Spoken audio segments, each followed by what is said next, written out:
Welcome to the Joy Powered Workspace podcast, where we talk about embracing humanity in the workplace. I'm Susan White, a national HR consultant, and I'm here with Jody Curtis, owner of Purple Ink and author of The Joy Powered Workspace, the inspiration for this podcast series. So Jody, today we're going to talk about performance reviews, and I'd love to talk about it both from the employer perspective and the employee's perspective. Yes, interesting topic, because anytime I've ever discussed this with someone in a leadership position or as an employee at any level, the response is always, hooray! Everyone's excited. They love the concept of not having annual employee reviews because most people hate it, right? So they think it's a great opportunity to do away with something that they're not comfortable with. And of course, that's not really our message. No. Our message is to think about doing it in a different way. I agree. I think the rumor that performance reviews are dead is really just a rumor. There was a study done by the Corporate Executive Board, and in this survey, they talked to Fortune 500 companies, and what they found was that only 6% of Fortune 500 companies have stopped doing the annual performance review. Of course, you read about those a lot because those companies have been very vocal about their glee at having done away with performance reviews. Some of those companies were Adobe, GE, Netflix, and Accenture. Are you familiar with any other firms, Jody, either locally or nationally, that you've heard about having done away with their performance reviews? I've talked to a lot of companies who are talking about doing it, but I can't say I've really worked with anyone who has done away with it, except for the companies that just never really did it to begin with. And now they have a good reason not to start. Right. Yeah. So they're feeling excited that, oh, hey, we're okay. We weren't doing it, and now we don't need to start it. So I do a lot of training on the concept of feedback, or what I like to call is feed forward information. How can you share information with employees to help them be better, I think is really what we should be concentrating on. But a lot of times I'll ask the question, do you have a culture of compliance or a culture of communication?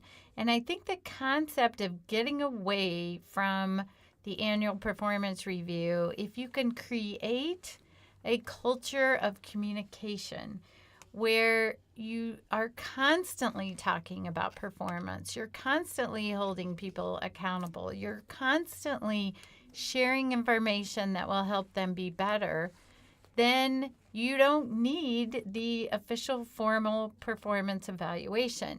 But I've yet to really see a company who's made it to that.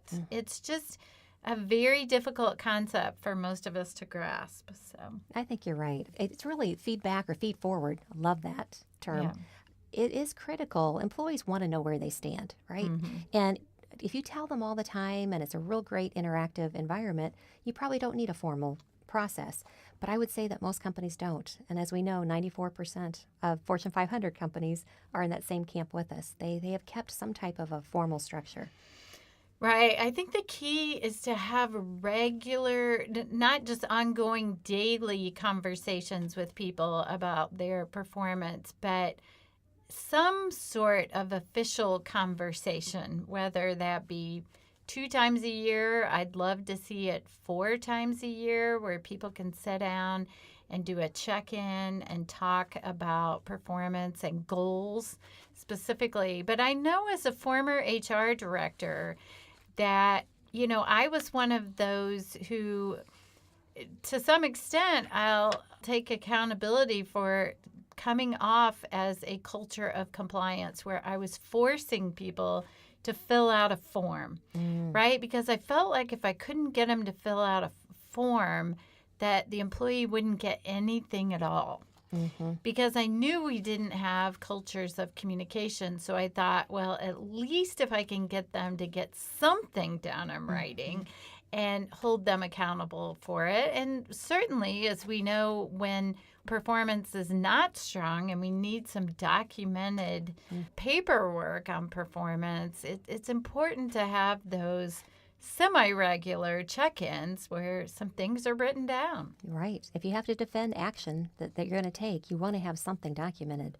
I think the other culture of compliance issue is how do you decide who you want to give raises to when you actually give merit raises and you are managing by performance? Not everyone's getting the same dollar amount each year. How do you decide who's a exceptional performer who's going to get a high raise, who is the fine performer who's going to get a modest raise, and who is barely pulling their weight and may not get a raise? So that's, I think, another reason why employers are attracted to the idea of having some type of a formal review process. Right, right. It's difficult to create those systems without having some kind of basis. I agree. Right, right. Well, interestingly, the corporate executive board, when we start to look at the other side of it, why would a company not want to do it? I think we gave up some really good reasons why they feel the need to do it, but some reasons why they said they would not. They felt like it was a uncomfortable dynamic that was being created between managers and employees, really kind of a class system where employees might feel as though, a little demotivated that they've got a manager who's constantly, telling them what they're not doing well. Also, it's overburdensome, really time-consuming. I've had a number of clients complain about the time it takes once or maybe even twice a year to gather all the data needed to conduct a performance review. Right. That's if you have a long forms or complicated processes, people's lives are busy, right? And they don't want to take time to fill out pages and pages of forms on checking boxes. It's got to be short and simple and helpful Right. helpful to people, helpful to the manager documenting it, and helpful to the employee to help them grow and to help them be better going forward. I think that's exactly right. I found this in my own experiences, but also the corporate executive board mentioned that there really tends to be very little belief in the correlation between performance ratings and actual business results. So if you're a staff member and if you believe your rating really isn't consistent with what you've done that year, the results that you delivered, it just really tarnishes the whole conversation and the whole process. Maybe we should talk about, if you're going to have a performance review system, what are some things that you can do to really make them meaningful and to make them credible and make them effective? Well, I think you have to train managers, leaders, supervisor, who's ever giving the review. They have to be trained and they have to see it themselves, right? So you can't expect a supervisor to hold a great conversation with one of their employees if that supervisor's not having a great conversation themselves in a review. So as you know, Susan, I'm not a fan of saying that things have to start from the top. But I think if they can start from the top, it makes it much easier. Once someone has a positive experience with their own review or their own performance discussion, they're more likely to want to share that same conversation, that same culture with the people who work for them too. So if you can start it from the top and start having those good conversations, and just, I think as much as possible, if they can be true, heartfelt conversations and not about boxes on a form. No one wants to walk away thinking I'm a 3 out of 5 or I'm a 2 out of 5 or even that I'm a 4 out of 5, right? How come I'm not a 5? That's what right. did I do wrong, Right. And as you know, we've talked many times on this podcast about the power of employees using their strengths. And so many times people walk away from these performance discussions focused solely on what can they do better or what are they not doing well, as opposed to focusing on, not that we ignored those conversations. I'm not suggesting we don't talk about those, but I'm suggesting that we allow employees to walk away thinking, how can I do more of what I'm doing well? Or how can I use my strengths to do even better job. Right. I right. totally agree. Right. I think those are great tips. I think the other one that I would add is I think people have to be involved in what they are evaluated on. So Right. it's important that as objectives are set, that the employee sits down with the manager early into the review period to say, okay, let's talk about what it is I really need to accomplish in this period. So then when they get together at the end of that period, the employee is not shocked or surprised of what they're being evaluated against, right? Right. And that they both agreed these were reasonable. You know, the old SMART goal setting process, SMART, Right. needs to be specific goals. They need to be measurable. They need to be action oriented. I hope I've got the right A there. They have to be realistic and they have to be timely. Maybe it's Right. achievable. Maybe that A is achievable. At any rate, it has to be something that the employee has bought into, and the employer agrees that this is how we're going to measure your performance in this period. And Right. so let's make sure we agree to those goals. Right. I'd prefer to see much more of the conversation surrounded around goals. Mm-hmm. And again, the concept of looking forward versus looking backwards. Not that we can't learn from what we've done, but what will we do tomorrow? Not so much about what happened yesterday or how will we learn from yesterday, what we'll do tomorrow. Yeah, So. that's terrific. You know, since we're talking about performance reviews, I'd love to discuss this for a moment. Performance review ratings. I know you mentioned that no one likes to think I'm a 3 out of 5, or if it's an A, B, C, I'm the C. People don't like being labeled, right? And Right. I'll tell you that I almost every single performance review I've ever given someone, whatever rating I gave them, they'd say, "What does it take for me to be the 5? What does it Right. take for me to be the best?" And that conversation can be difficult for a lot of reasons. Do you, in your practice, is there a rating scale or rating system that you found to be more effective than others? I'm sorry to tell you that my answer is no. Darn it! I wanted the magic potion. Yes, I think it's those systems were designed because they're easier for the manager, right, to check a box and versus writing a narrative, and then they're easy to tally up in a system that spits out a raise based on it. You know that if you were a 3, you get this raise. If you're a 4, you get this one. So although I keep hearing more and more and more about the importance of data and data analytics, I'm not sure. And I think there's a place for that for sure. And we're going to hear more about that in a few moments.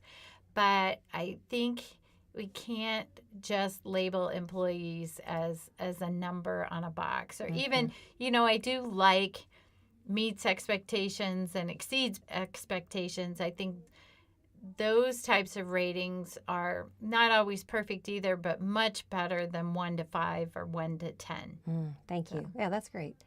So we have invited a guest today. He's a author, a public speaker, and business consultant named Mike Hill. Mike has written the book called Measuring to Manage, Using Measurable Data to Get Maximum Employee Performance. Mike, welcome to the Joy Powered Podcast. Well, thank you. Happy to be here. Mike, first tell us a bit about your book and maybe what prompted you to write it. Well, the prompting to write it was at the time I was in charge of a sales department in a company that I was part owner in. And we were just not getting the performance out of the salespeople that I wanted and the company needed. And so I tried everything. I had a contest, sent the winner to the Bahamas. Wow, that's my kind of contest. He got a nice tan, and our numbers went up for about 90 days. I brought in a sales trainer. I did everything that most companies do, but I just couldn't get the sustaining success that we wanted. So I started talking with people in our industry from around the country at conventions and that type of thing. And I found out that what the successful companies were doing, they were measuring. And they found the metrics that they had to pay attention to get their company to achieve the goals. So I came back from one of the conventions and I put some numbers together for the salespeople. And I actually sat down with them and I said, okay, let's do this as a group. And in about 60, 90 days, we took off. Wow. And started hitting all our numbers, and actually at the end of the first year, we exceeded the company's goal for sales by about 15%. Wow. And then it snowballed. The other departments in the company came to me and they said, "You've got the shining stars here. What do we do?" And so I started working with them to put together metrics that they could go after. And it all took off and the company just grew very, very nicely. And so then, as things tend to happen like this, somebody said, "Mike, you got a book?" And I said, "I probably do." So I just took all my notes and thoughts and quotes that people had given me, and I put the book together. So, Mike, what kind of metrics or numbers did you show their sales team, and why was it that there was such a significant impact from them? Well, we actually broke it down into number of sales calls that needed to be made by the outside salespeople, number of sales calls that needed to be done by the inside salespeople, which everybody would shake their head and say, "Well, that's a pretty easy number." But it's not when you have a sales force of, at the time we had 20 outside salespeople. And so, one salesperson thinks they need to make 10. The other one says, "Well, I always make 30." And so the numbers got all skewed. So what we decided to do was we said, okay, we identified 4 reasons that an outside salesperson could actually knock on a door and make a sales call. And if their itinerary didn't show one of those 4 reasons to make the call, we said, you can't make it. Mm-hmm. You can make a phone call, but you can't get in your car and drive. Mm. And our statement was, we'll pay for the phone call, but we won't pay for gas. Mm-hmm. And so we got down to the metric that the outside salespeople needed, like in that situation. And then the other thing that we broke it down was they said, okay, after the call, here is the 6, 7, 8 questions we want answered. And if you turned in, which most people do nowadays, a call report of different levels of quality, if they didn't answer those 6 or 7 questions, we made them get on the phone and call the customer and say, "Hey, while I was there, I forgot to ask you." Mm-hmm. And so we ended up with quality reports, which ended up quality salespeople. And when it came to review time, we actually ended up with 16 was our number. I'll pick on outside sales. They had to make 16 visits a week, and this was face-to-face. It wasn't a literature drop. And the salespeople that made at review time that had made more than 16 were always the top commission earners, and the ones below were the ones that were saying, my spouse is really mad at me. I'm not bringing home enough commission. We'd say, well, Here's a way to do it. Yeah, it makes sense. So, Mike, why is focusing on measurable data really important in evaluating performance, do you think?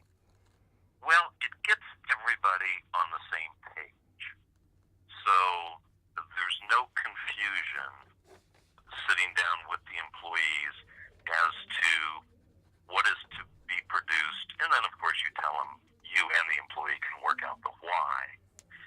But the other part of after being frustrated, I thought, this is just the correct way to treat employees. Any employee, from the receptionist all the way back to the warehouse and everybody in between, they should be able to go home after a day at the office and say, again, to their spouse, significant other, whatever, they should be able to say, "Hey, today I had a good day, and this is why." Mm-hmm. Or, "Today I didn't do so good. I've got to give 110 or 120%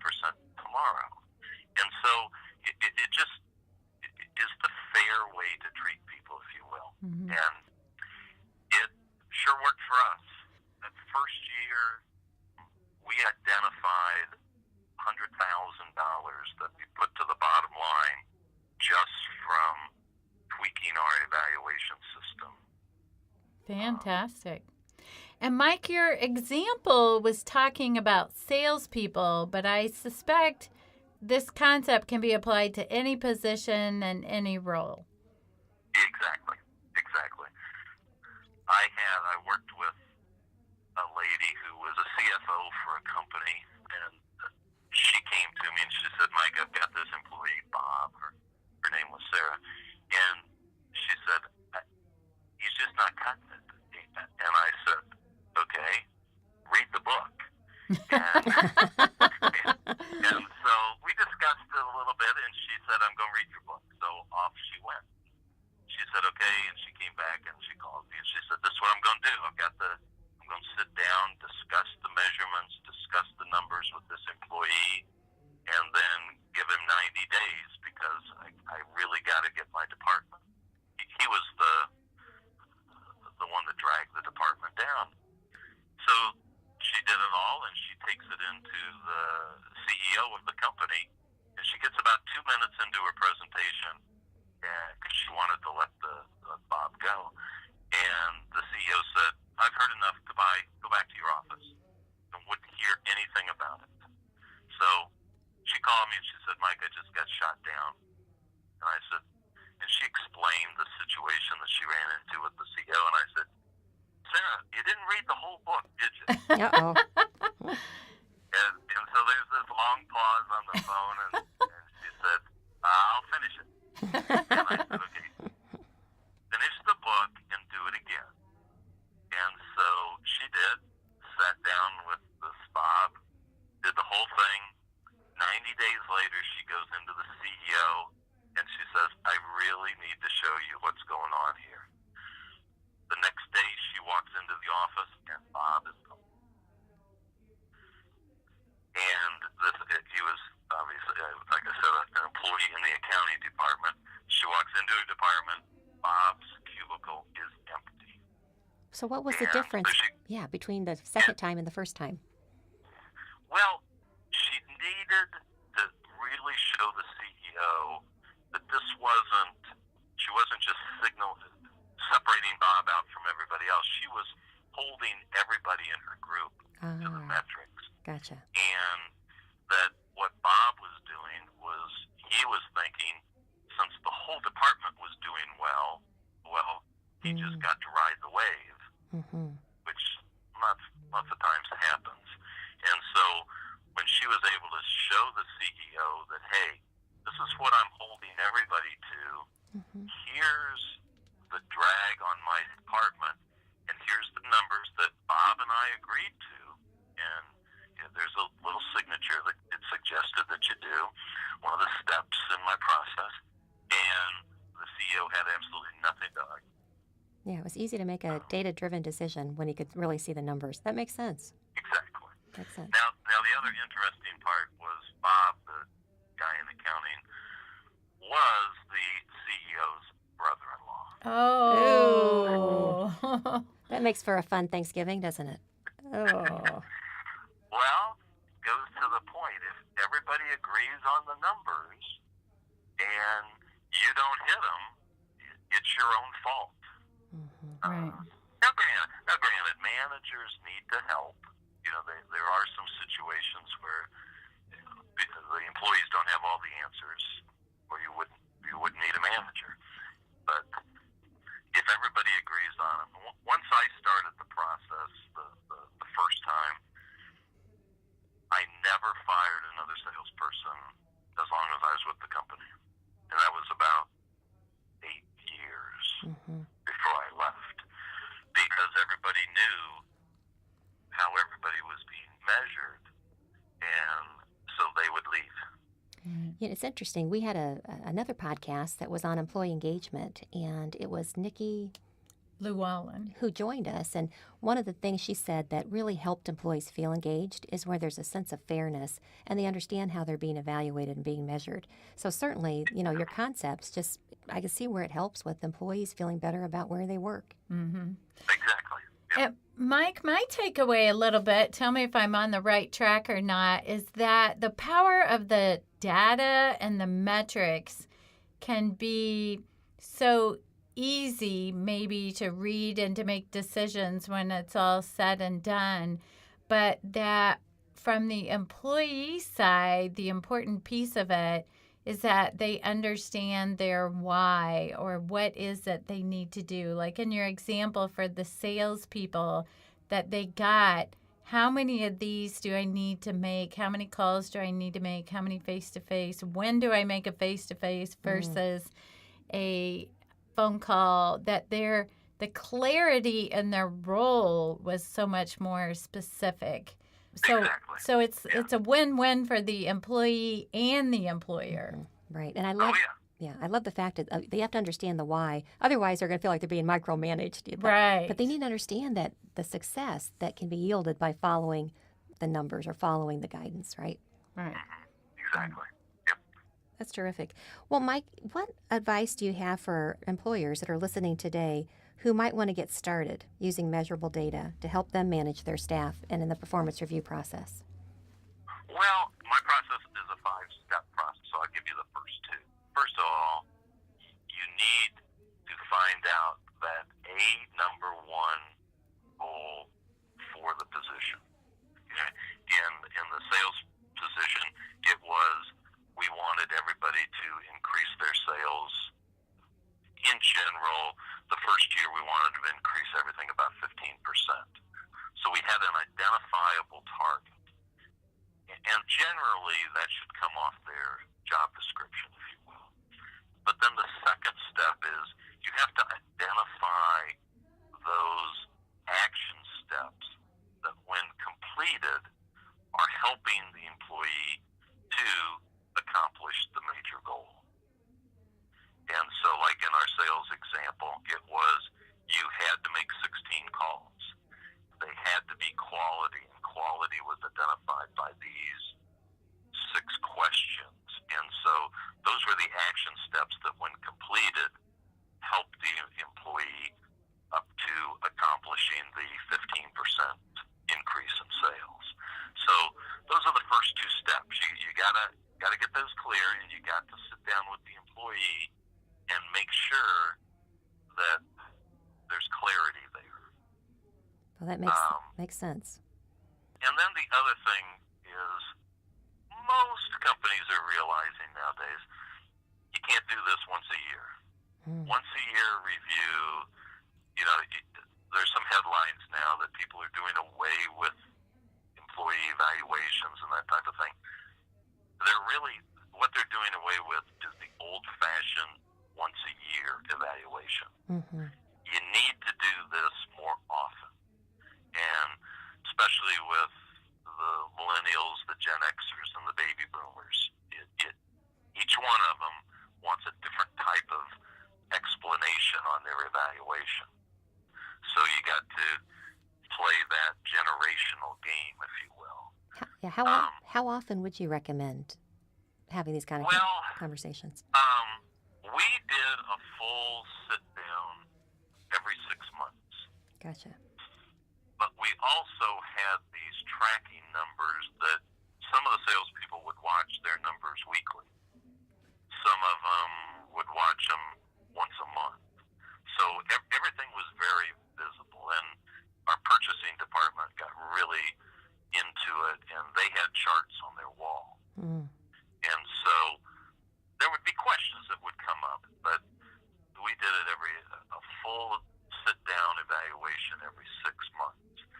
And the other thing we did, and I would encourage companies to do this, separate talking about compensation from the employee performance. Let them know that at this evaluation, we're talking about your performance on the job. We're not talking if you're going to get 2%, 6%, 8% raise. We will do that at a separate meeting. So be focused and worry about performance at this meeting. Everybody wants to see that last page. Oh, absolutely. Yeah. There's a lot of emotion there. Yeah. Yeah. So you just take it away and say, hey, I'm going to talk to you about it. I'm just not, put a date on it. But I'm not going to talk about it when we talk about your performance. So, Got it. Well, Mike, thank those you. would be my tips. I think those are excellent. Mike, we thank you so much for coming today. I know that Jody's got one more question for you. Well, I was just okay. going to say, Mike, could you repeat the name of your book for our listeners and tell us where they could find it? Oh, for sure. The title of the book is called Measuring to Manage, and it's using measurable data to get maximum employee performance. And it's available on Amazon.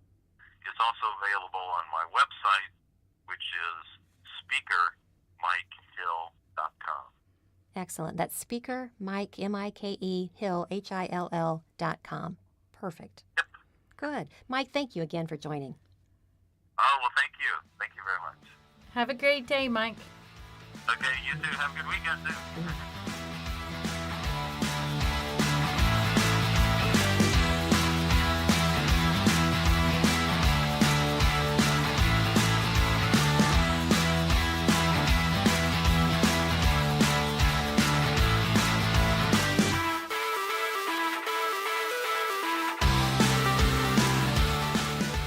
I'd like to go to another expert on performance reviews, and I've asked Catherine Schmidt of our Purple Ink team to join us today to speak on this topic. Catherine has a lot of experience in working internally with companies as well as a consultant to Purple Ink, and she's also done several speaking engagements to different organizations on this topic as well. So, Catherine, thanks for joining us today. Yeah, thanks for having me, Jody. Happy to be here to talk about performance reviews. Great.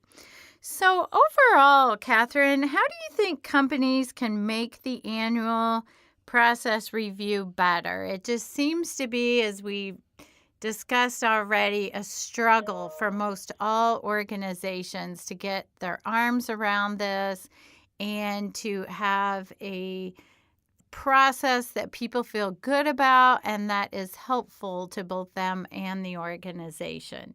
What are some of your thoughts on it as a bigger picture?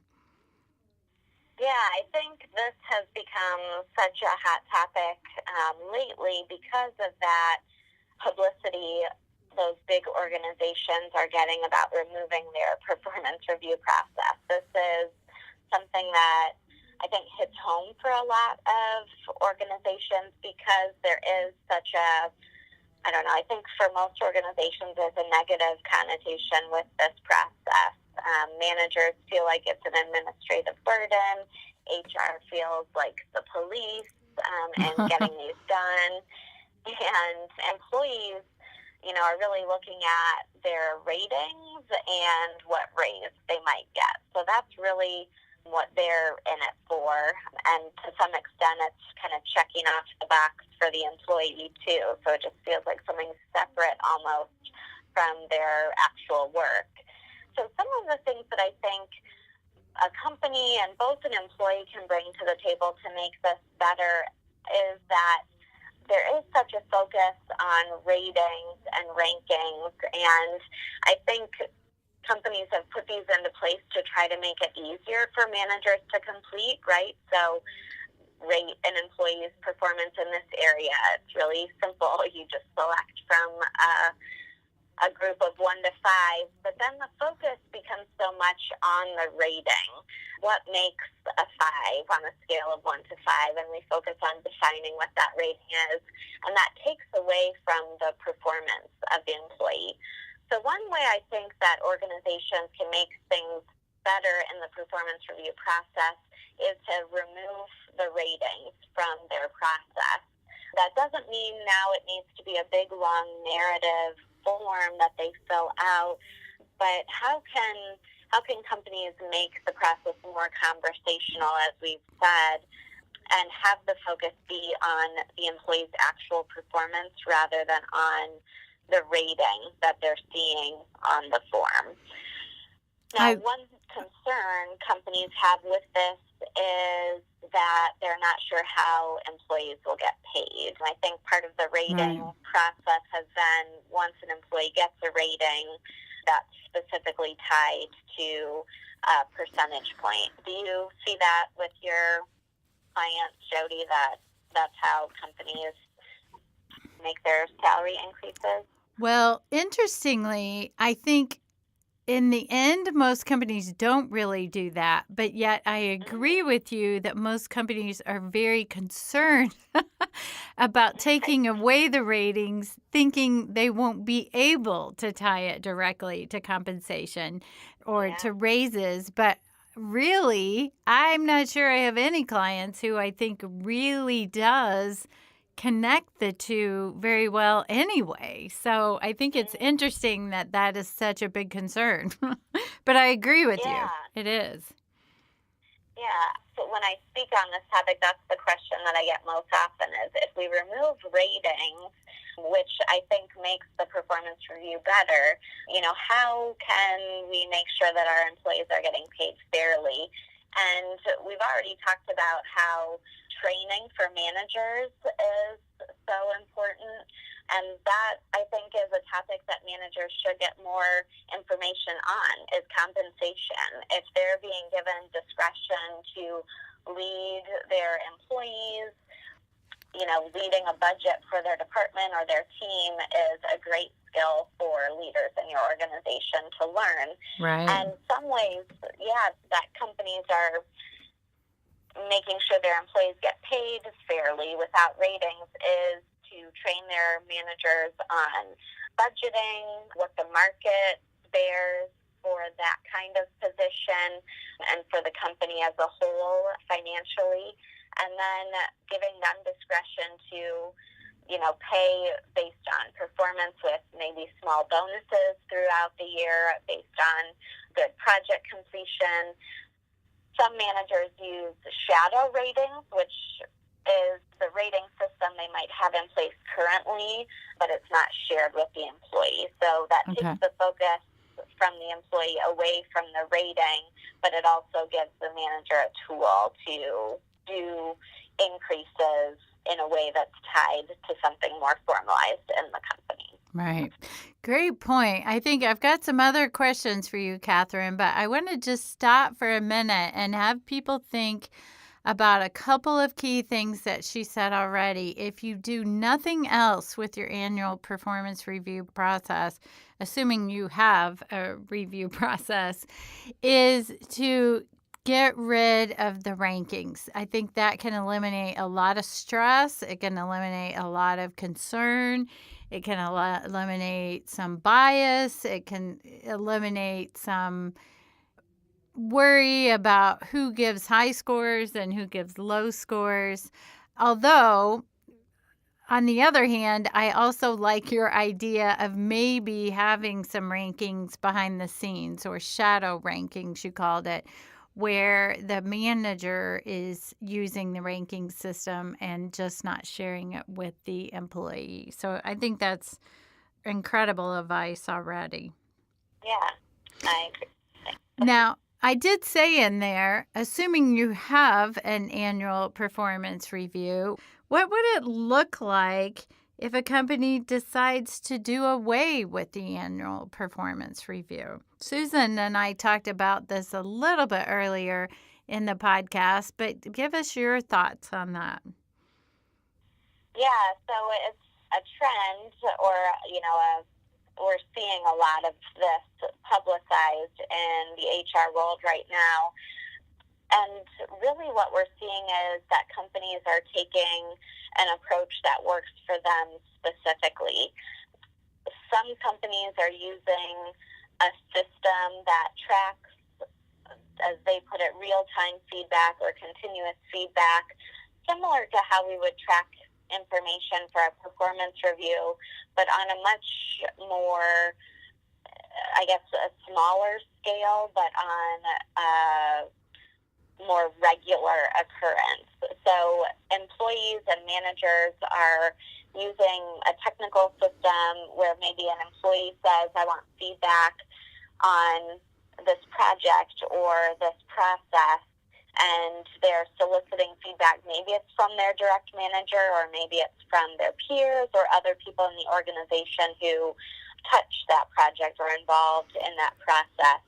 And so it's much more conversational, much more real time, and there's no, set time frame that on such and such a date this conversation needs to happen. It's more as things are going on, and it's more employee driven, where they are soliciting feedback on their own performance or on a process that they're managing.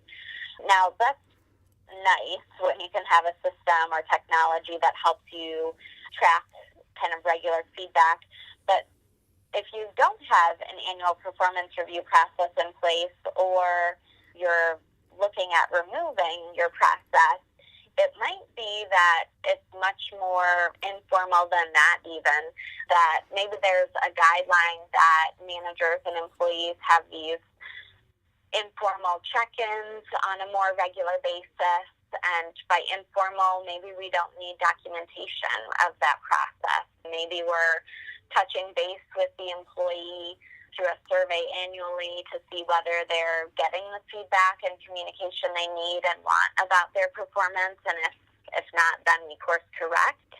But it might just be that the expectation in your culture and your organization is that managers are serving as mentors and coaches and conversational leaders, that it's just expected that this ongoing conversation about their employees is happening either on a set time frame, more with shorter time frames than an annual time frame, or that it's just part of their daily interactions with their employees. Yeah. You mentioned earlier about HR people feeling like police, and I know certainly when I was an internal HR manager and then an HR director, I always felt like I was the police and I was hounding people to get those forms filled out. And I was very uncomfortable with that process, but always felt like if I didn't do that, those conversations wouldn't take place at all. And so I felt like it was my responsibility to get something in writing, something documented, and make something happen, when in reality, my goal was exactly what you're saying. It was to just have more natural, ongoing conversations all the time. I didn't really want to have an annual review form either, but I wanted to make sure something was happening. Right.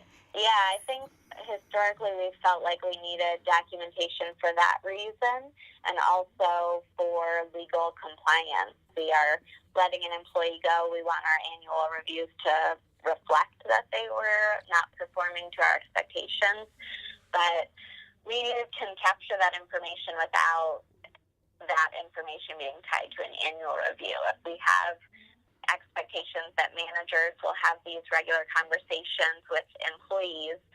Actually, Adobe, when they took away their performance review ratings, they saw an increase in involuntary turnover because managers were talking about constructive feedback as it needed to occur and documenting that, and employees were, if they weren't making improvements, that conversation would continue until they exited. And so they thought that was positive, that by removing the ranking system, managers felt more of a responsibility to have those conversations more quickly rather than relying on the annual review to be when they shared that bad news. Right, right. Interesting that most of us think of turnover as a bad thing.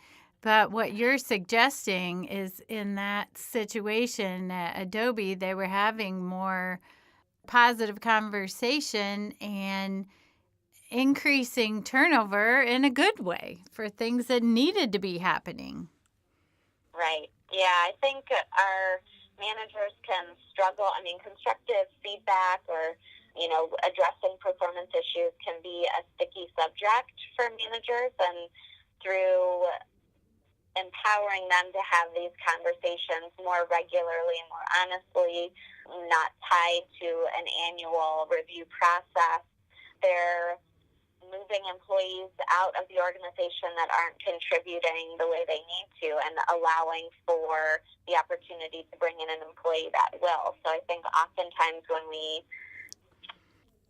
procrastinate with those conversations, then we're keeping people around that we could be helping improve, or moving on and finding people that will contribute well.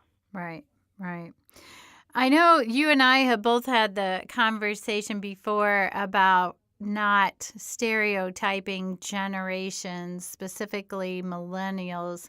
But I think one thing we do hear about millennials that I think is a beautiful thing is that they want more information about their performance, and they're more willing to ask questions about it. And I think we can learn from them about that process of spreading that throughout the organization.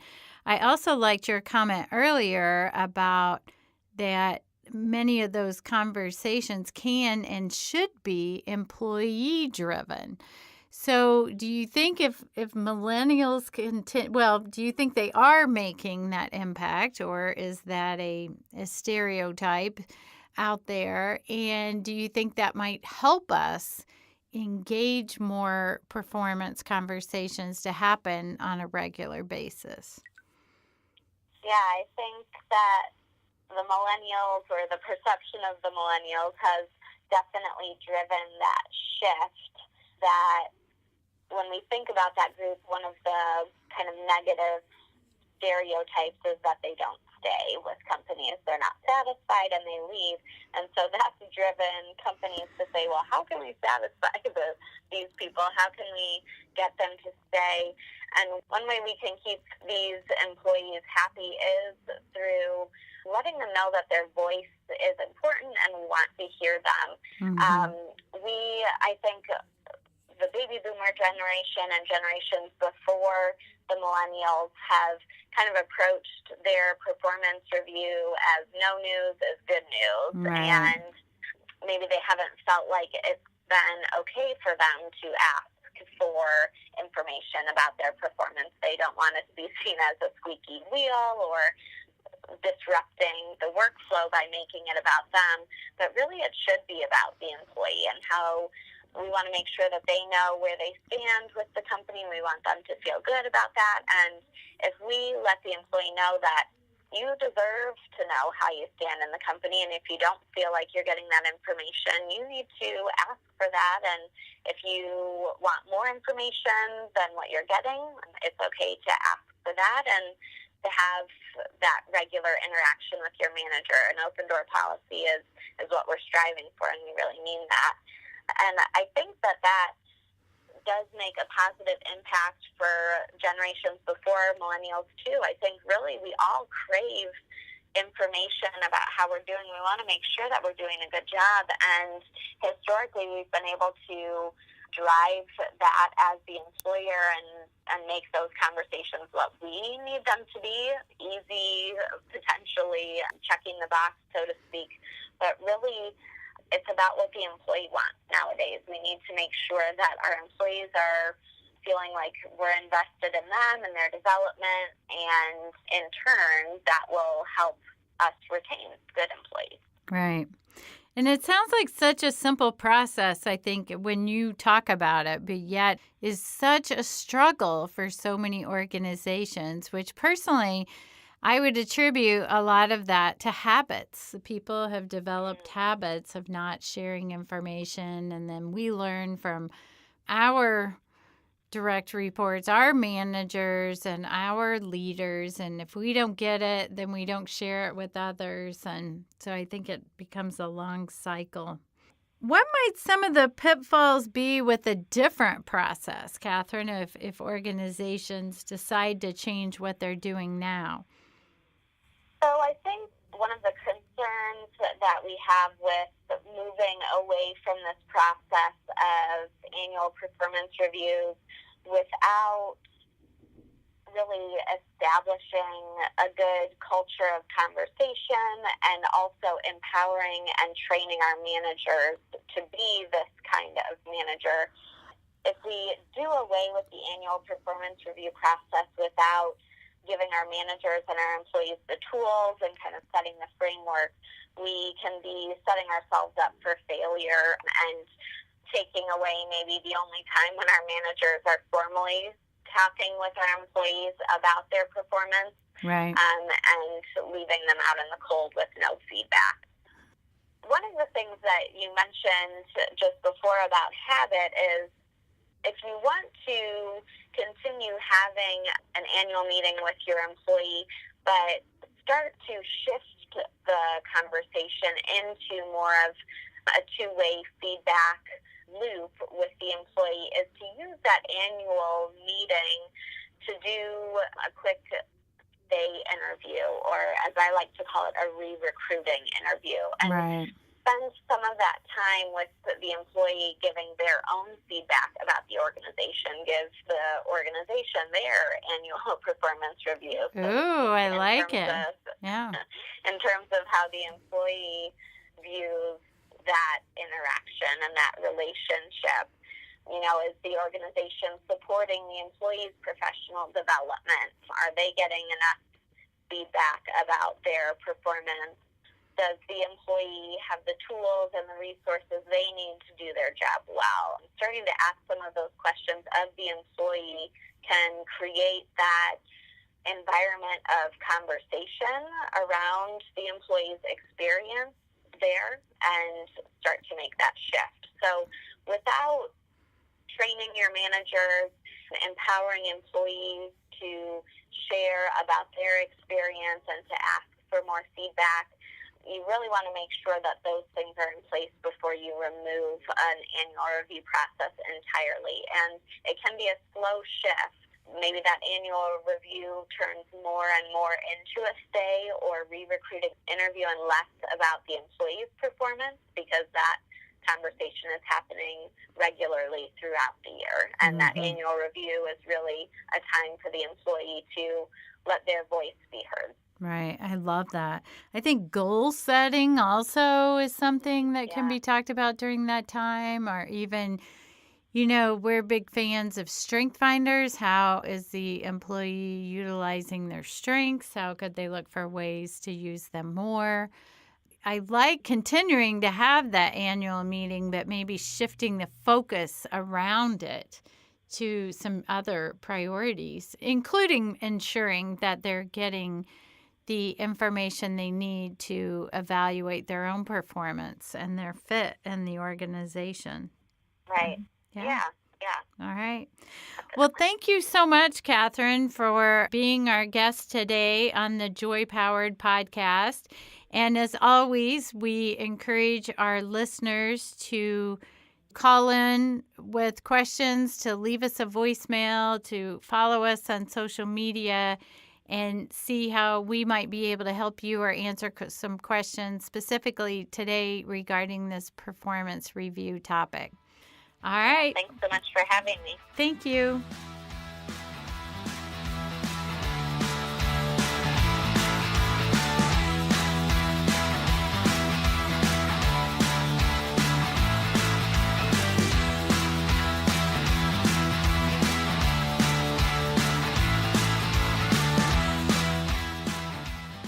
Jody, do we have any listener email or phone messages? We do.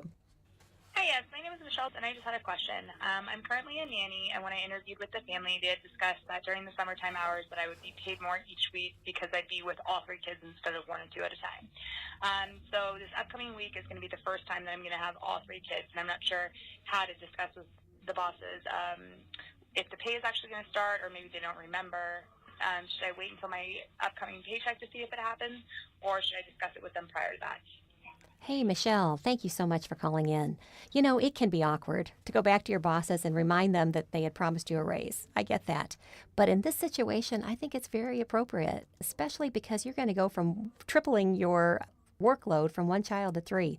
I think I would just, at the next time that the employer and you have a moment alone, I think I'd first start with an appreciation, because I always think people take tough news or difficult news or things that may not be that pleasant better when you start with what you appreciate. And you might say, I really appreciate working for you.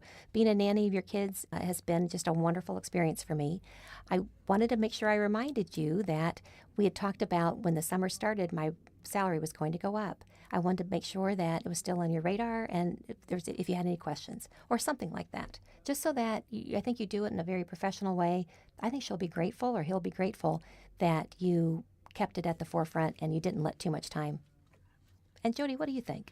Well, I agree with you. And I think, Michelle, really for anyone, not just Michelle, anytime we have conversations like that and then we don't see a change, I think it's uncomfortable for us because we assume that they remembered and they've chosen not to do it. And I suspect probably 50% of the time, it's not a matter that they're being, trying to get away with something. They just forgot about it. They forgot they had that conversation. They forgot to make the change in the system. They forgot to pay you more. And they'll be happy that you reminded them. I agree.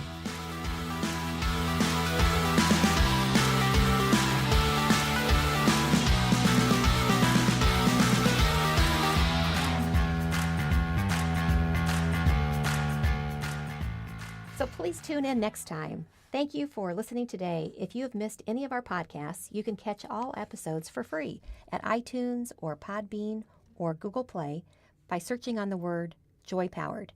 If you have questions on HR topics, remember you can call us at 317-688-1613 or give feedback on our podcast via our Joy Powered Facebook account or on Twitter at Joy Powered. We welcome listener questions and comments. Thanks so much. If you would like SHRM recertification credit for listening to this podcast, please visit getjoypowered.com/SHRM. You'll find an evaluation of the podcast, and once you complete the evaluation, you will see the SHRM recertification credit code and a link to a proof of participation certificate. Again, that's getjoypowered.com/SHRM. Thank you for listening, and thanks for your dedication to the HR profession.